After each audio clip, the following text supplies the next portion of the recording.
ہمارا قومی پرچم ہمارا قومی پرچم ہمارا قومی پرچم ترنگا ہے جو 3 رنگوں کی افقی مستطیل نما پٹیوں پر مشتمل ہے۔ آئیے آج ہم ہمارے اسی ترنگے کے بارے میں مزید معلومات حاصل کریں گے۔ آپ ترنگے کو بخوبی دیکھ رہے ہوں گے، ہے نا۔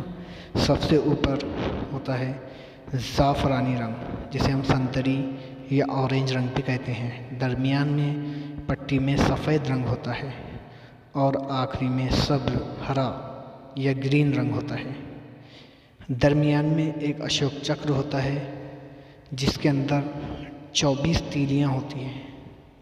ہمارا قومی پرچم میں سب سے اوپر زعفرانی سنتری رنگ ہماری طاقت اور ہمارے قومی رہنماؤں کی قربانیوں کی نشاندہی کرتا ہے کہ بڑی قربانیوں کے بعد ہمارا ملک آزاد ہوا۔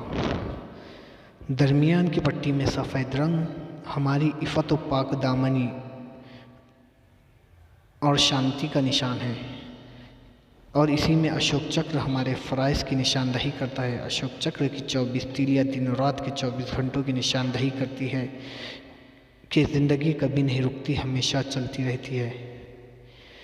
سبز رنگ، ہرا، ہماری اور زمین کے تعلق کو ظاہر کرتا ہے اور ہندوستان کے کسانوں کی نشاندہی کرتا ہے کہ ہندوستان ایک زرعی ملک ہے اور یہاں پر لہلہاتے کھیت کھلیان ہزاروں لاکھوں لوگوں کا پیٹ بھرتے ہیں۔ ویڈیو دیکھنے کے لیے شکریہ اور جشن آزادی تمام لوگوں کو مبارک۔